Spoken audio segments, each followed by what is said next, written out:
Hello everyone, podcasts are back on the channel. Curiosity Unleashed by Shreyash is back again with the podcast. And we are starting at the place where we left. Okay, we are starting again with Craig Fernandes of Secure My Scholarship. Yes, he is like a bhaiya to me, and this podcast is very exciting and has a lot of insights. I will be asking so many questions in this podcast, varying through a lot of topics, and this podcast has a lot of range. This was more like a conversation between two bros. Okay, so do watch the podcast till the end, and don't forget to follow Secure My Scholarship and to follow Craig Fernandez on the LinkedIn. I will link down the IDs in the comment section or in the description. So let's start the podcast. I hope you will enjoy, and don't forget to like, subscribe, and share the podcast. It is very helpful for us that you support us and keep supporting us. Hello everyone. Today we have Craig Fernandez again on the podcast. It's a pleasure for me and an honor for me to host him again. It's like a dream come true again. He's like a big brother to me, a bhaiya to me basically. That's what we call Indians, a big brother to me. So welcome to the podcast, Craig. How are you? I'm great, man. Thanks for having me back. I think you flatter me with that introduction, but thanks for having me back. It was such an awesome conversation the last time that I'm so glad to be back. Like, thanks for having me. Same here, same here. I'm blessed to host you and have you on my podcast. Literally, no words. So, firstly, how has been life to you? How's it going for you? Life has been extremely busy. I think, like, since the last time that we spoke, I think it was a couple of months back, if I'm not mistaken. It's just become busier, honestly. As I'm sure, like even and for anybody listening, Shreya, like for anybody listening, like Shreyash and I have been trying to schedule this round two podcast We for a while. we have been procrastinating this or whatever we are doing. We are busy. Sometimes he is not there. Sometimes I am not available. So it happened finally. Today is the day 14th November. We are recording this, and this happened finally. Yeah, yeah. So it's just been super busy on my end. Even right now, I'm kind of working on like 14 hours of sleep in the last like 3, 4 days. Like total, so like around 3, 4 hours of sleep per night is very busy on our end. That's what builders do, right? Like when you're building something, I can agree. I have been doing the same from like past 2, 3 months. Life has been busy also, but it literally makes our day, right? That's the purpose of what we are doing. Yeah, yeah. I mean, like a lot of people ask me, they say, like Craig, how can you do this? Like you live like this, you barely sleep, yada yada. You're always working. But I think the difference is, if you like, or I like is a soft word, if you love what you Yeah, do, if you are in the um, process. yeah, exactly. Like then there's no problem, right? I like when people ask me, Craig, how do you do this? I tell them I'll gladly do it. Like no problem. I'll gladly work a lot of hours, get very little sleep, yada yada, because I love what I do. I love what we do, and I love what we're building. As you very rightly mentioned, we're builders. I love what we're building, so I have no problem whatsoever. Yeah, like it's the part of the process, and literally, I love builders. Every builder is a change maker. Okay, people love to do jobs and all, and I'm not commenting on them, but the builders are the one who get noticed, who leave a legacy. We remember Steve Jobs because of his building culture or legacy. Yeah, Okay, you know what I mean. yeah, leaving a legacy is a very big thing, I think, and only very few people can actually leave a legacy. But I mean that's the dream, right? To build something so great, like Steve Jobs and like few others, who are able to build something so great that even after they're gone, they're still cherished, they're still loved. I was watching a Steve Jobs video on YouTube, I think, like last week. So I mean that's legacy, right? And I mean that's amazing. Yeah. So that's the dream. Let's Hmm. see. So, How is the builder culture or the startup culture in Dubai these days, and how is people come there to build their startup and everything? How is it easy or different from any other country, or is it similar like America? Easy?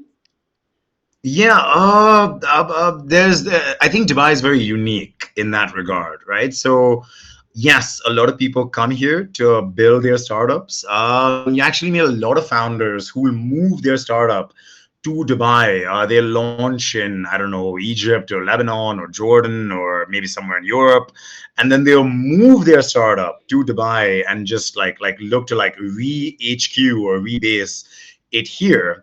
In Dubai, I mean, some of the benefits or some of the benefits of building in Dubai, or why they do that is, of course, I mean, tax free, right? That's number one. Not quite tax free for companies anymore. There is a corporate tax, but you have to be Hmm. above like 300,000 dirhams, which is almost like 60 lakh rupees in revenue. You have to be above that, and only then you qualify for corporate tax. So if you're building something and you're still small, that's okay because then there's no corporate tax.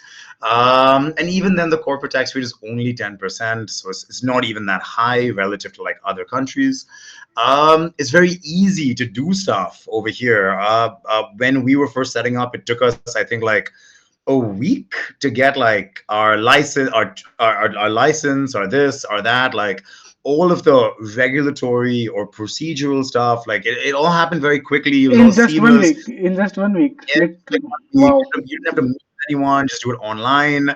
Within 1 week, you have everything, and you can rock and roll, which is really good because uh, I hate that stuff, like admin work or like bureaucracy. I hate that. I'd so much rather spend my time and energy planning, strategizing, devising, planning, strategizing, devising, like like our a POA for what we're gonna do, doing QA for our products. Like I love that.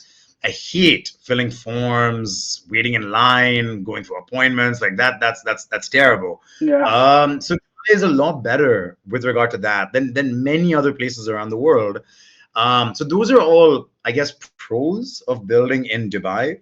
But I think the con is that in many aspects, Dubai still doesn't have a startup culture like America. Or America is, if you're building a startup, I mean, you want to be in Silicon Valley or in Yeah, yeah, California. yeah, This is sure. the world to build a startup. People are ready to give their money on any bullshit idea also. Yeah, I mean, yeah, that, and it's also like it's become part of the culture in Culture, yeah. essence. And that's a very important point because when you build a startup, or for anybody who launches a startup, you're basically betting against failure. Most startups fail, so you're betting against failure. Here in Dubai, that culture or that mentality or that mindset is still not quite there, at least on like a ground level. The idea of, there's this common phrase associated with startups, and it's called fail fast. If you build a startup, you want to fail fast. You want to try something, fail, try something, fail, try something, fail, until you like actually figure out what works, Hmm. and then you go from there. That mindset still doesn't exist here in Dubai. A lot of people, they seek stability, they seek sureness. People, when they enter the job market, are less willing to work at startups. Even young entrepreneurs, their parents are very skeptical about, like, okay, like they launch, like them launching a startup. And that's still part of the culture, still part of the mindset. It is changing, but it still permeates. I think like Dubai lags behind even like a Bangalore or something in that regard, per se.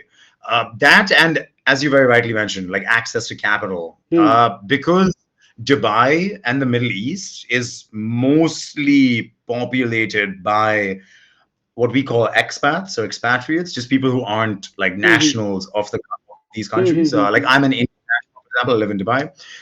These countries, the UAE is 90% expat. And expats, just because they are living in a country that they are not from, tend to be more risk averse.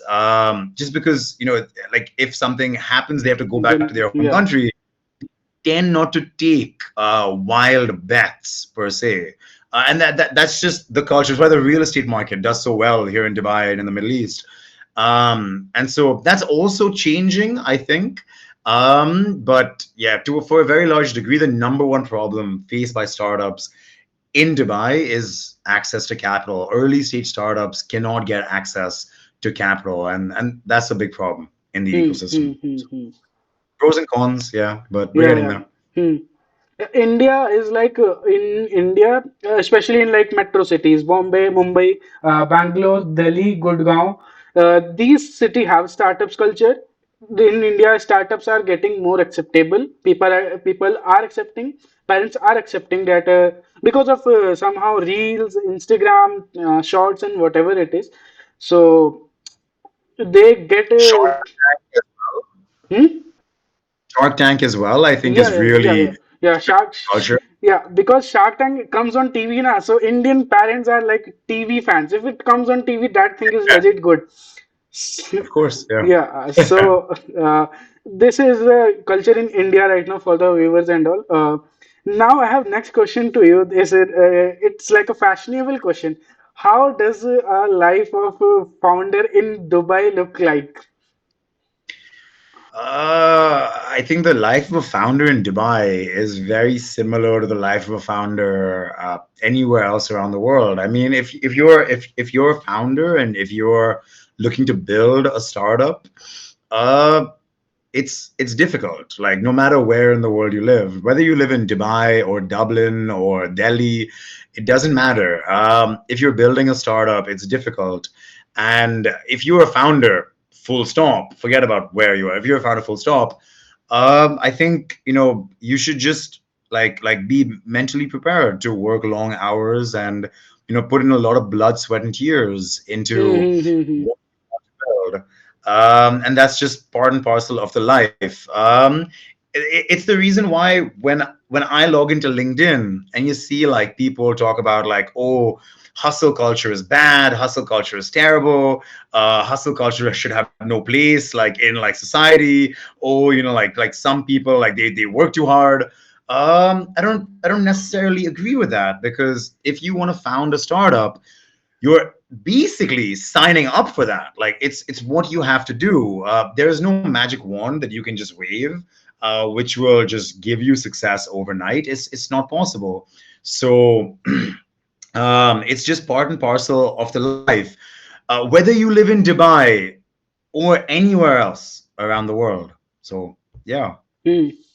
I would like you to give some advices to the people, to the founders, to the startup owners.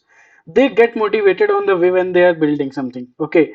They get demotivated by their parents, their friends, their surroundings, their failures themselves. Can you say some words to them, like talking like a bro to them? Bro, do this or whatever. Give them a bro advice. I mean, I think the answer to this question actually is in the question itself, right? Because if you allow yourself to get demotivated by if you face an obstacle or a challenge or something like that, it actually probably means that you just didn't care about it like that much when you were building it, and you probably shouldn't do it. The biggest thing that separates like successful founders from unsuccessful founders is just willpower and dedication. Yeah, the So art if of you're daily showing up. yeah. But I think just to circle back, if I had to give some advice, I guess it would probably go something along the lines of just don't give up, man. Like keep going. Don't give up. Keep going. Like if you care about this and you think it's a real problem, you think that actual people, real people need what you are building, then don't give up, man. Like just keep going, find a way to move forward. And that's how winning is done. It might take 1 week, it might take 1 month, might take 10 years, but It will yeah, happen. you always got to remember that like this is not a sprint, it's a marathon that you're running, and all that matters is how much stamina you have to actually complete this marathon Hmm. and make it the finish line. Right. So that's advice that I would give to any founder per se. Okay. My next question is like my viewers are many of my viewers are from the age bracket of 17 to 20, 16 to 20. Okay, you can take. So they might be moving to college. Okay. I would like you to give some advices of the transition from the school to university or colleges. Okay, and the other question, the subsequent question of that will be how can secure my scholarship will help them or can help them. Okay, awesome. I'm going to answer that question in parts, right? So the first question I think was the transition from school to college. Now, I mean, there's a lot that goes into transitioning from school to college, like making that jump from school to college. But excuse me, You can the drink most also. important the most important thing really is figuring out what you're going to study, right? Like what degree are you going to pursue, what are you going to study, and then everything kind of comes around that, like everything kind of like circles around that. But the most important thing is, what do you want to study now? With regard to that, I was actually speaking to someone a couple of days ago just about this topic, and we actually had a very interesting discussion. The most common piece of advice that people get when they're making this transition or when they're picking a degree is study what you like, right? Study what you're passionate about. Study what you care about. Study what you're interested in. If you ask your parents, what should I study? Most likely they will tell you, study what you care about. If you ask your school counselor or something, like like what should I study, most likely they'll tell you, like what are you passionate about, right? Like that's the most common piece of advice. But I actually think that's bullshit. Like, you should not do that. It's bad advice.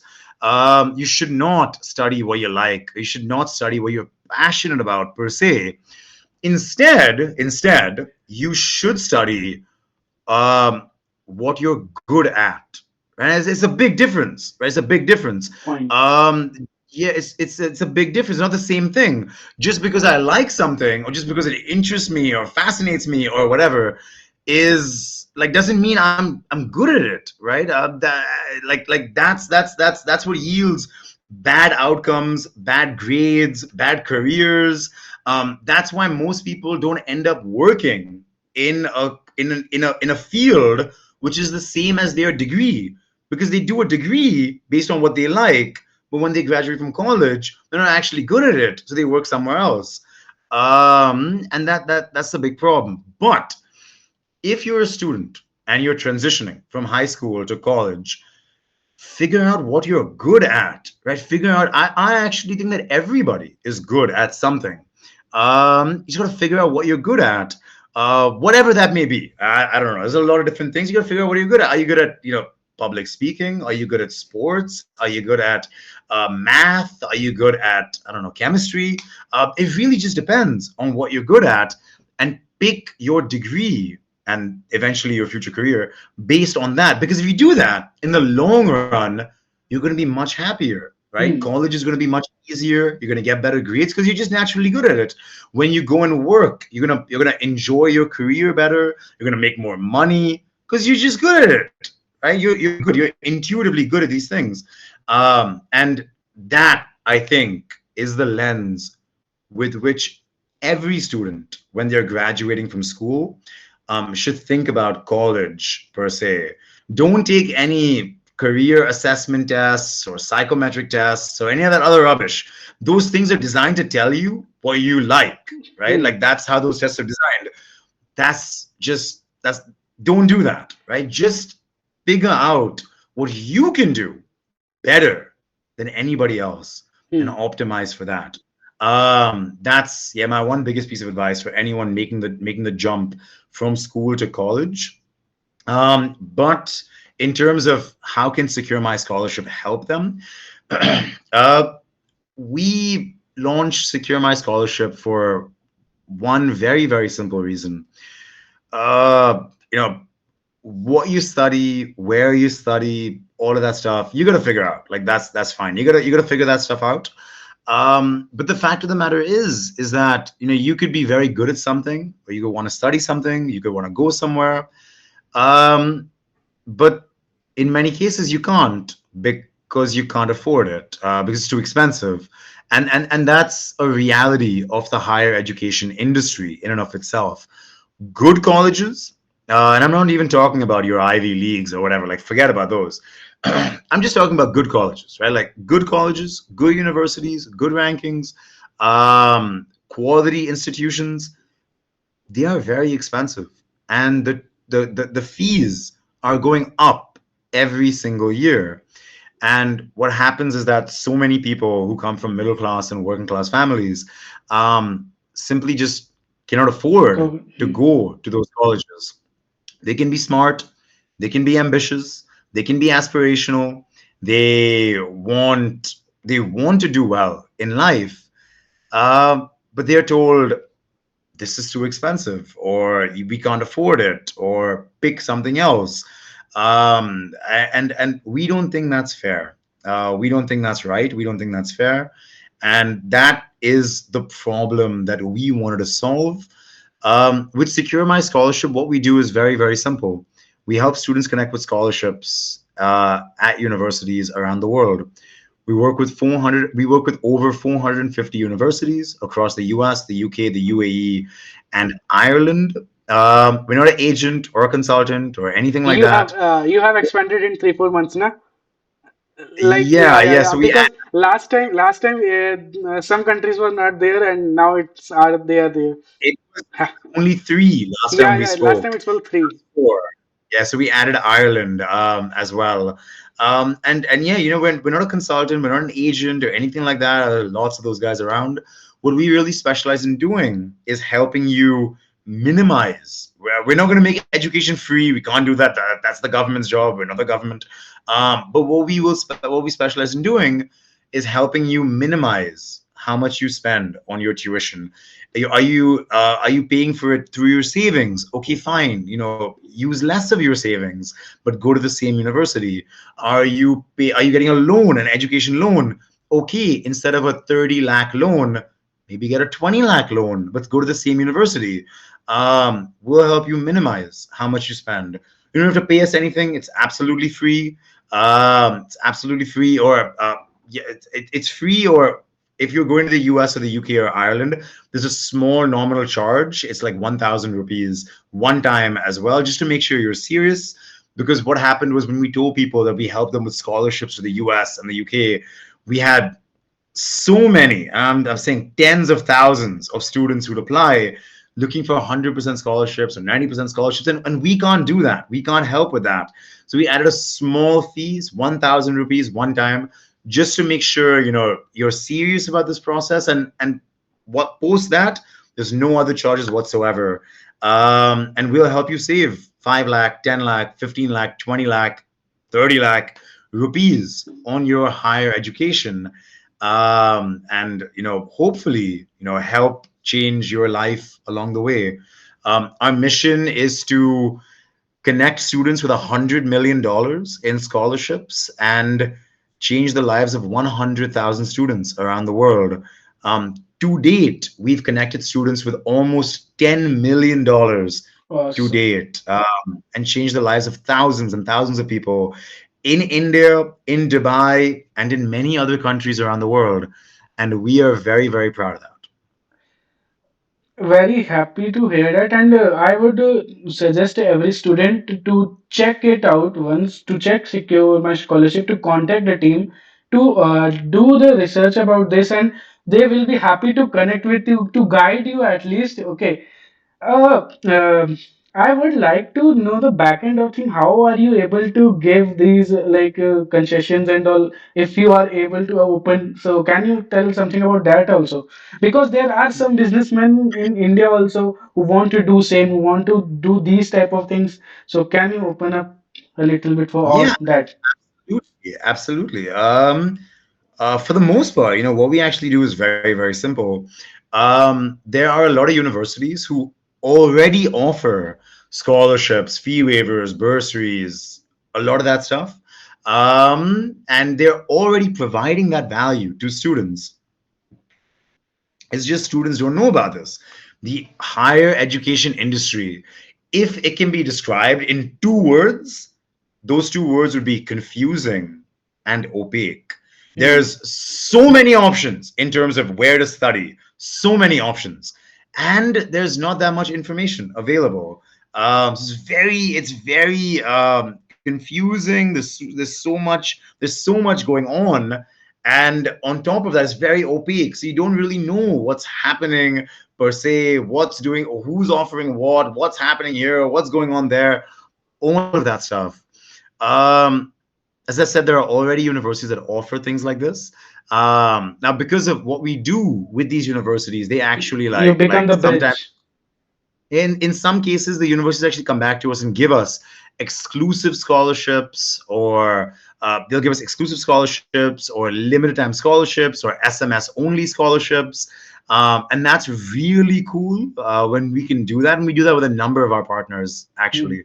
uh, but yes, right, so we work with these universities, and we basically just provide transparency and awareness to students. We tell students that these things exist. Come and check them out. These things exist. And as you very rightly mentioned, we act as the bridge between universities and students, and we shed light on what is possible. So yeah.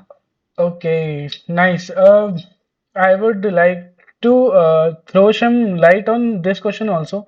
While in college, okay, you are a OG person in this, you are in this field, and while in college, many students want to earn money, okay.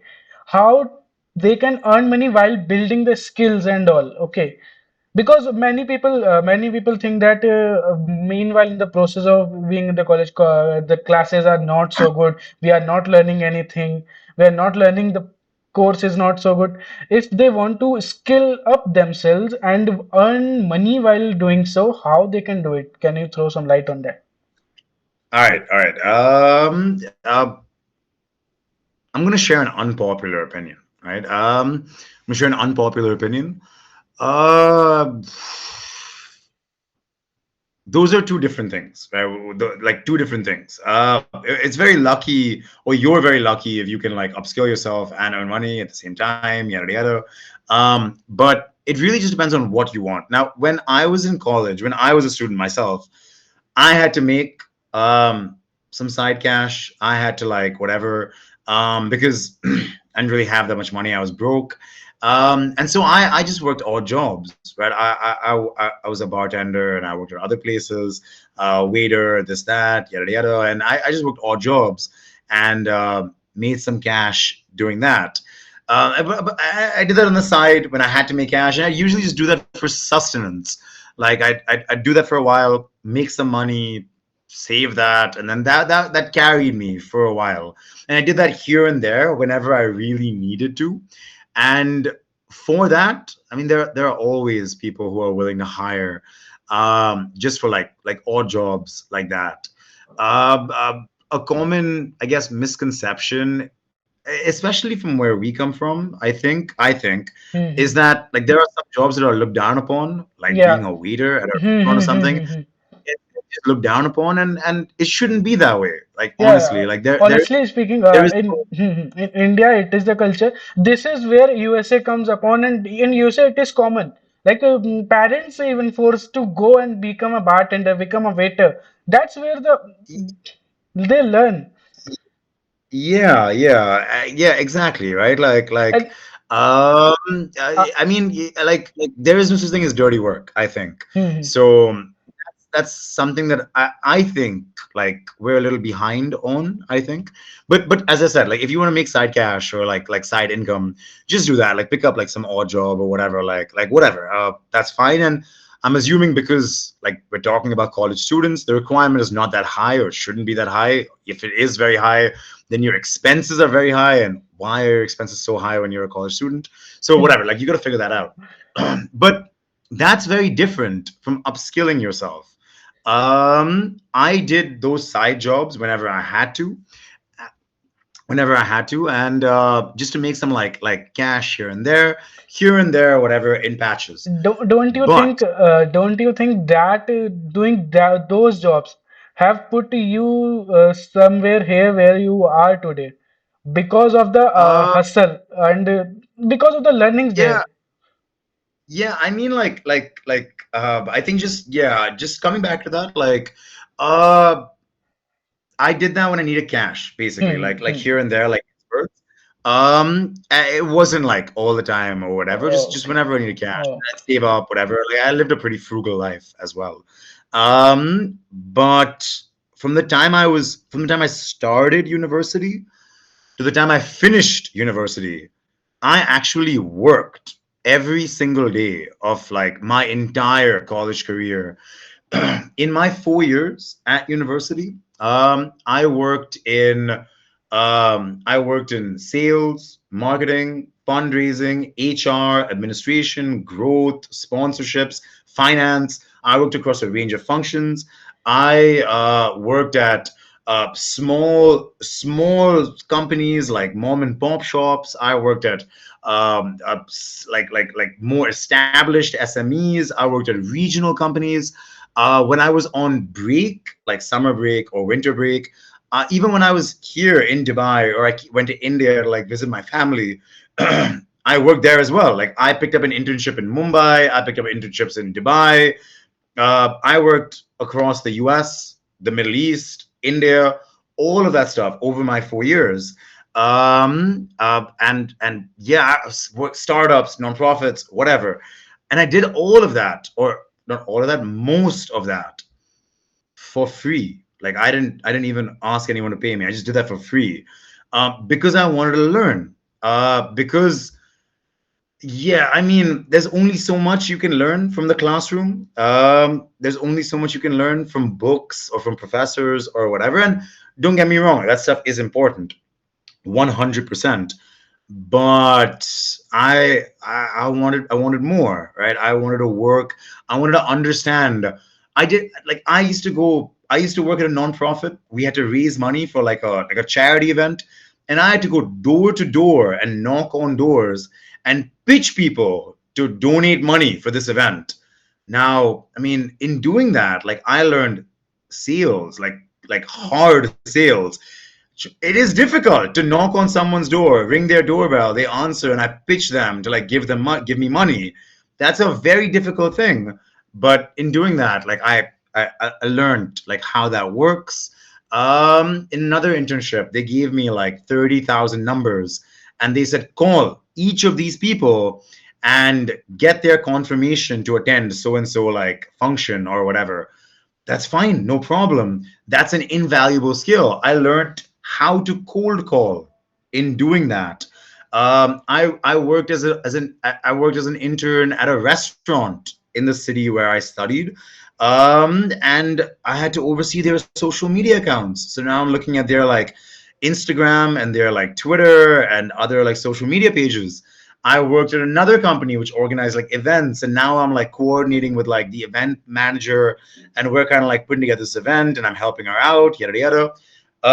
In all of these roles, I don't have any responsibility. I'm very young. I don't have any responsibility. I'm 18 years old, 17 years old, whatever. But I'm playing a supporting role. I'm watching, I'm learning, I'm around these conversations, I'm absorbing stuff like this. And when I had an internship at HDFC in Mumbai. I worked in their corporate headquarters in Churchgate in Mumbai, where I should just go in and kind of support their business development lead with what he wanted. And that was great. I got to learn so much about the Okay, banking industry, I have one enforcement, question here. I have one question here. How to reach out to those people? Like, how did you landed there in SDFC? How did you landed in those for non? Just 1 second, Shreyash. I can't hear you for a sec. Just give me 1 second. Can I come back in a sec? Yeah, just give me one Yeah, yeah, sec. yeah, yeah, Can't hear. sure.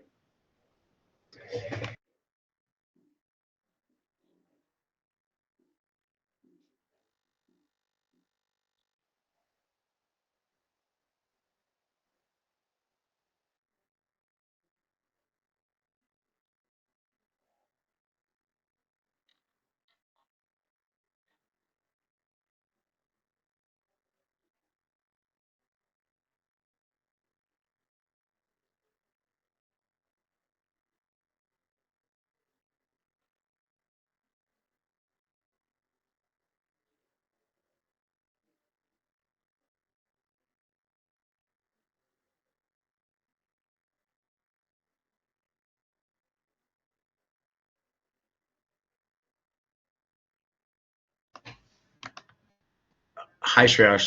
Sorry about that. Sorry about that. I couldn't like my audio like went. So just to figure out like what was going on. Sorry about Okay, that. not a problem, not a problem. Okay. Awesome. How did I reach out? Hmm. Oh man, like Cold it mailings. just it just builds, literally just builds. You can like reach out over LinkedIn. You can ask your professors to introduce you. You can I don't know, like send them an email, but email usually doesn't work. You gotta send someone like an individual. The HDFC thing, I just asked my family. I have a lot of family back in Okay, Mumbai. okay. All of them. Do you know anyone at any company? I just want to intern somewhere. Do you guys know anyone? And one of them said, "Yeah, okay, fine. We know so and so person, yada yada." And that was Hmm. that. Hmm. So yeah, but you just gotta like do whatever. And oftentimes, you tell someone you will work for free. Yeah, they very rarely will say no. Yeah, yeah. Which is also why, like, just like me personally. Um, when I go on LinkedIn, or I look at LinkedIn and people talk about like, oh, unpaid internships are slavery, unpaid internships are theft. Don't do this. Bro, you are The learning people are there. slamming companies. This company only hires unpaid interns. All of that stuff. It's bullshit, man. It's rubbish, literally. Um, I did it when I was a college student. I did it because I want to learn. I don't care about the. I mean, let's be honest. I'm 18 years old. How much are they going to pay me? 5,000 rupees, 10,000 rupees? That's okay. The amount that I learn from this, I'm talking about HDFC in specific, but any of these guys, the amount that I learn from there is so much more valuable to me than like that in essence. And fast forward a couple of years, I did, I think, like some 11 internships while I was in college, just from start to finish. It was always, every year I do like 3 or 4 internships. 3 months, 4 months, 3 months, 6 months, different companies, different divisions, different responsibilities, different types of companies, all of that stuff. And Fast forward a couple of years, and when I graduated from college, uh, uh, uh, when we were just starting out with Lock and Stock, that was the original company, which then Hmm. evolved into SecureMyScholarship. When we were just starting out with Lock and Stock, I kind of It's a good understood. thing. It's a good thing. I would like to tell. People also researched about you and like your LinkedIn ID and all. They were like, this guy has two startups. Okay, good founder now. Founder like so much respect to you. You come on Twitter. Literally, you will have so many people coming to you. You have a huge fan base there. Amen, amen. Like that. Thank you for that. But yeah, man. No. When we launched Lock and Stock, I mean, I was 21 years old. I just finished college. It was like 3 months out of college.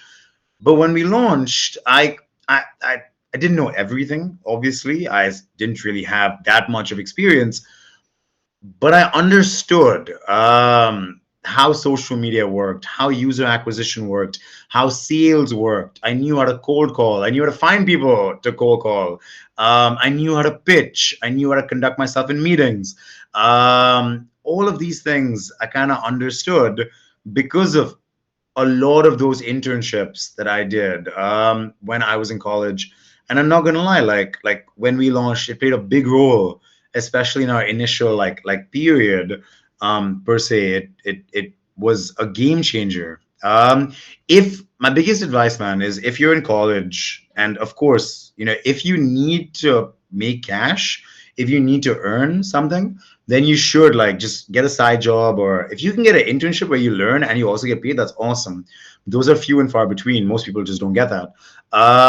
If But yeah, just get like a side job, get whatever just to make you cash. But don't or just always like try to learn as much as you can, because you only have these 3 or 4 years, right? When you're in college, when you're taking these classes, you only have that time. And after that, you're okay, you're out in the real world, you got to figure it out. So in those 3 or 4 years, just try to learn as much as you can. Expose yourself to different people, different responsibilities, Don't and just shy try to away. absorb. Don't shy away. Yeah, Exactly. yeah, And literally, people trap themselves in those phrases like "I'm an introvert," "I'm an ambivert." Don't do that, bro. Don't do that, bro. For your future self, don't do that. yeah, yeah, exactly. And especially like don't shy away or don't reject it for the sake of 1,000 dirhams or 2,000 dirhams or 5,000 rupees or 10,000 rupees. That's okay. Like the value that you get from what you learn is so much more than that. So that's my biggest piece of advice. Honestly, it is an unpopular opinion, but that's my opinion. So Hmm. Uh, I would like to know about the team culture of Secure My Scholarship. How does the team work? What is the environment there? Like it is like always hustle, hustle, hustle, or there is fun and all. I think yes, there is fun because of the LinkedIn post that I see, but you can expand on that. yes. So I mean, like, I'd like to say it's a little bit of both. I think, but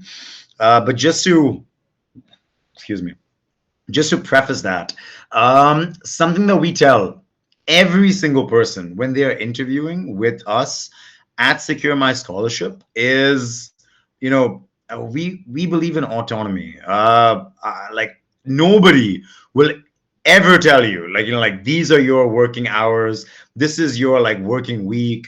You actually have full flexibility to customize your week, customize your hours based on what works for you. There are different people in the company who start their day at 8 a.m. if that's better for them. Some will start their day at 10 a.m. Some will start their day at 12 p.m. Some will start their day at 1 p.m. No problem. If that's what works for you, do that. Some people like to work in the morning. Some people like to work in the night. Some people like to take a break in the middle of the day. No problem. That's completely fine. Nice, Uh, nice, nice culture. if there is a meeting, you should come for the meeting. But Hmm. aside from that, you can do whatever you want. You have autonomy in terms of setting your structure. You have full trust in terms of planning out how you want to work in the manner that works best for you. If you want to work a little less on Thursdays and maybe compensate for that on Saturday or Sunday, do that. Literally do that. As long as you are delivering results. So at the end of the day, that's all that matters. We are very output oriented, don't really care that much about the input. A lot of this just comes from a culture of trust. We trust everybody here to be responsible and do the right thing. And at the end of the day, their results speak for themselves. If you are delivering results, that's great. Like awesome, no problem whatsoever. If you are not delivering results, then okay, right? It's clearly something's got to change. But everybody has full power in and of themselves with regard to this. The team environment, because of this, is rather light. Everybody is, I guess, very like relaxed or calm. I would like to think, at least. Everybody is rather relaxed. Everybody is calm. Everybody knows what they have to do. There's full transparency. So you not only know how you are doing, you know how everybody else is doing as well. So there's full transparency, there's full accountability. You know what you have to do. You have full authority to do it in whatever way you choose. But you got to deliver at the same time. Yeah. So it's a bit of both, I think. There's a degree of fun. We have bingo nights, we have games nights, all of that stuff. There's a degree of fun. There's a degree of like relaxation, calmness. If, for example, you had a very tiring day the previous day, you can start your day at noon or 1 p.m. and you don't have to ask anyone. You can just do that, no problem. No one will say anything to you. And that's a very nice like I personally think it's a very nice culture. This is the CEO that every company wants. Yeah, especially for a lot of people who've been working, I guess, for a while, people who have 5 years or 10 years of experience. when they come into this culture, it's a bit of a shock for them because they're not used to it. So it takes them some time to like get used to like, okay, I can do this, I can do that. I don't need permission for this. Like that's it's different. They might be hesitant, I guess. Yeah, they are. Yeah, I guess for some people, yeah. And you just gotta tell them like, yo, listen, like, don't worry about it, bro. Like if you want to start, like, whatever, start whenever you want, like, no problem. Or there's no issue whatsoever. So yeah, it takes them some time to adjust, I think. It's just it's very different. But at the same time, you got to work hard, right? Because there's full transparency, full accountability.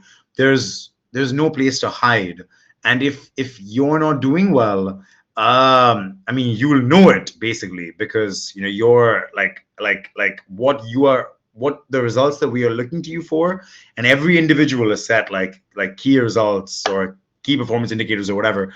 Every individual has that, and you know, if you're not doing well, you'll know that you're not doing well, and not only you, like everybody will know that you're not doing well, because it's full transparency.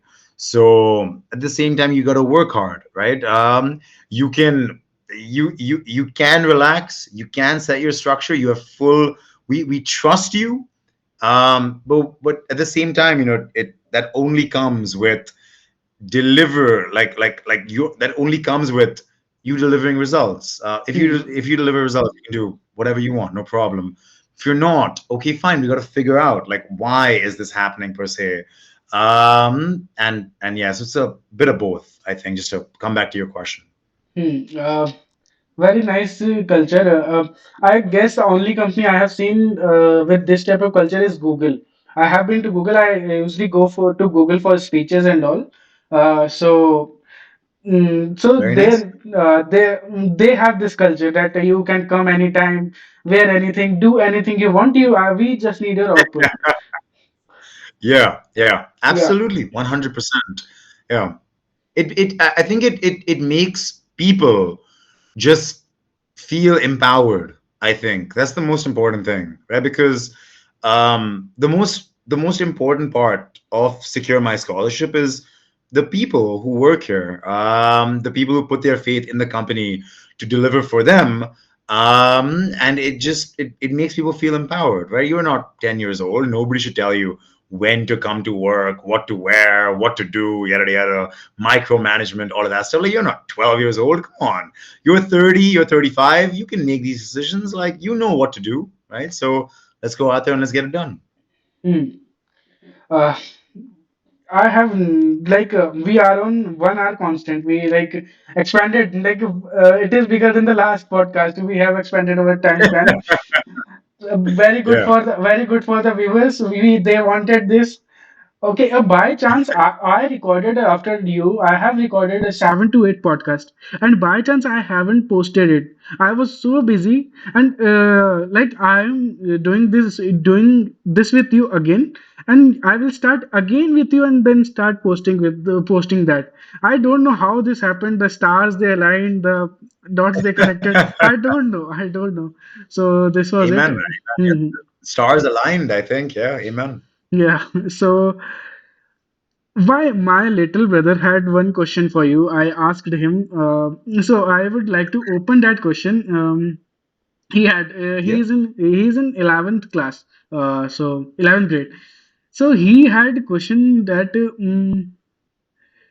what's the point was that what was the pain point what was the pain point which made him to make a scholarship a business?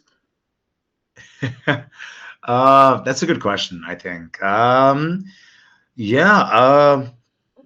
I think, man, honestly, like just personal experience. I grew up in Dubai. And I know when people think Dubai, they think Burj Khalifa, Palm Islands, all of that stuff, like fancy hotels, whatever, Lamborghinis and stuff like that. But I grew up in Dubai, in the outskirts of Dubai, a small, tiny apartment that cost about 6,000 dirhams, so about 120,000 rupees a year in rent. And 120,000 rupees a year is kind of low in India. So you can only imagine how low that is here in the UAE. And that's kind of where I came from. I this shitty neighborhood, small, tiny apartment, whatever. Like that's where I came from, and it wasn't only for like a couple of years in the '90s or something like that. Like I was 14 years old when we moved out, so most of my life I spent like over there. And when I had to go to college, I wanted to go to America to study. That was my dream, right or wrong, whatever. That was my dream. It was And when I right. told my parents, when I told my parents that I wanted to go to America, um, they told me, it's too expensive. Like we can't afford this. It's too expensive. You should pick something else, whatever. And I told them like, let's see, let's try. If it doesn't work, it doesn't work. So be it. But let's try. I worked extremely hard in high school, man. I graduated top of my class in high school. I was a valedictorian, top of my class, literally straight A student. I was on the cricket team, football team, swimming team. I launched my first company when I was 14 years old. I was on the debate team, the writing team, all of that stuff. I did a lot of stuff and just built this like rock solid college application. And I applied to a bunch of universities, got into most of them, still didn't matter because I couldn't afford it. But eventually, one university actually got back and they said, Craig, you seem like a fantastic student. We'd love to have you come and study with us, and we'll give you a scholarship to come and study. It wasn't a full scholarship, but it really, really helped. And between that and some savings and some loan or whatever, like different sources, whatever, like it made it possible to actually go. And that's how I was able to go to the US to study. Um, and that changed my life. Now, that happened for me. Maybe I got lucky in that, but I know for a fact that there are tens of thousands or hundreds of thousands and most likely millions of students who just don't get lucky like that. For them, the conversation probably stops at the it's too expensive and doesn't even continue on from there or whatever. Like there are so many students who just don't get lucky like that. And this is something that we want to change. And that's why we did what we did, and that's why we built Secure My Scholarship. Keep in mind also, like that was my story, but it's not just me. Many of the people who Many of the also people have the same were story, so go the same path. yeah, many of the people who were pivotal in building the company also come from similar backgrounds. Some of them I know personally from Dubai, grew up with them, all of that stuff. So I know them personally. They all come from like a similar background here in Dubai. I grew up with them. But even if not, there are other people as well who I didn't grow up with, who also helped build Secure My Scholarship, who also come from similar backgrounds. So we all, I guess, sort of relate to the mission, and that's what's so important. I think we began this I think this is a good note to end this conversation as well, because we began the conversation an hour ago with like, I genuinely love what we do, and Hmm. we as a team genuinely love what we do, and so we're willing to put in the extra hours, and so we're willing to go the extra Yeah, mile, yeah, and yeah. so we're willing to work weekends, and so we're willing to work late, because we love what we do, because we relate to the mission and we understand why it's so important per se. And yeah, so that's why we built Secure My Scholarship, and that's why we work so hard every day to make it as successful or as big or as impactful, I think is the right word, Hmm. as it can be. And yeah. Okay, so this is the last question. I will end this. And last two question was my like from my personal background. This is the question from my parents. Okay, they respect you a lot. They have huge respect for you. They admire you a lot. They always ask me to stay connected with you, to stay in your vicinity. You can be guided from. They tell me that. You can be guided from Craig. Stay in his vicinity. He's like a big bhaiya too, and I also consider you as that. The Not question, necessarily all, man. Like I should see in your vicinity, honestly. Like, yeah, I think you're doing amazing things, Shreyash, honestly. So Amen. Literally, like I think you're going places. You're doing amazing things. So just yeah, like from me to you, literally. And of course, I'm always here to help wherever necessary. Yeah, thanks for that. Always inspiring. The last question is that this is from my parents. The last question is, if you would have to give an advice to 12-year-old or 15-year-old Craig, what would have that advice have been? Oh man. Honestly, like there's like I'm just gonna answer this in two parts.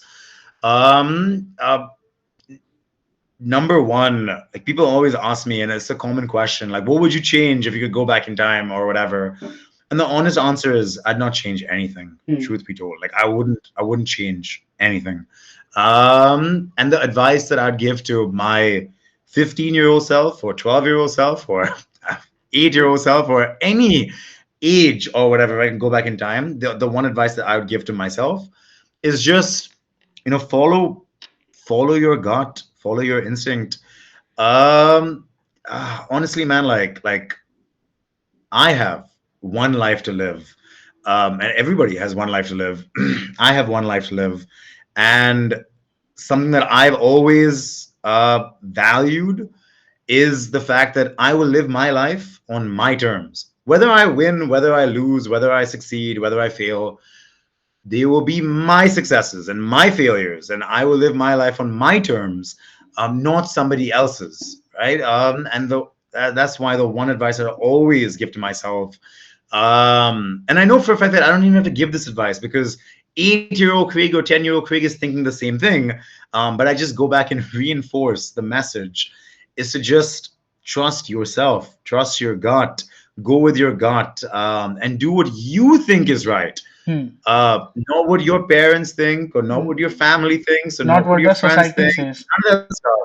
Do what you think is right, because at the end of the day, someday you will be, or 12-year-old Craig will be 40 years old or 50 years old. And when 12-year-old Craig is 40 years old, 40-year-old Craig should not say, oh, my parents, they forced me to do this, or, oh, my friends, this, that, whatever. Like, no. For whatever happens, whether you win, whether you lose, they're your wins and they're your losses. You did them, you made those choices. And that's the one advice I'd give to myself if I could go back in time. Hmm. Thank you, Craig. Literally, thank you for coming on the podcast. And this beautiful conversation comes to an end. This what's being procrastinated was not able to happen from months, but today it happened.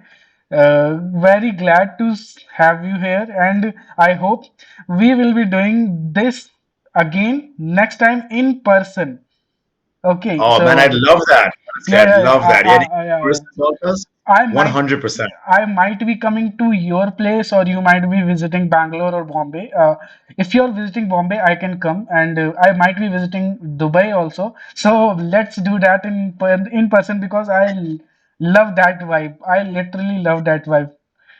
Man, Bombay is my favorite place in the world. I love Bombay. I'm in Bombay like 6 times a year. So 100%, I'll definitely let you know when Okay, I'm in okay, Bombay. okay, okay, okay. So this And is yeah, this is of this will be official on video. Whenever he comes to Bombay, he will message me, and I will be there in Bombay for sure. yeah, caught on record, basically. Yeah, Yeah, yeah, on yeah. video. Awesome, So awesome. Yeah, I'd love to, okay, man. Honestly, 100%.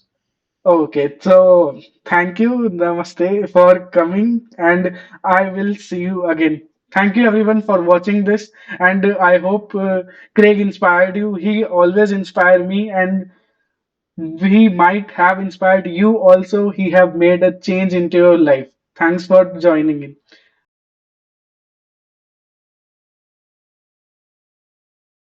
In the land of colors, where dreams ignite, a nation rising with stars shining bright.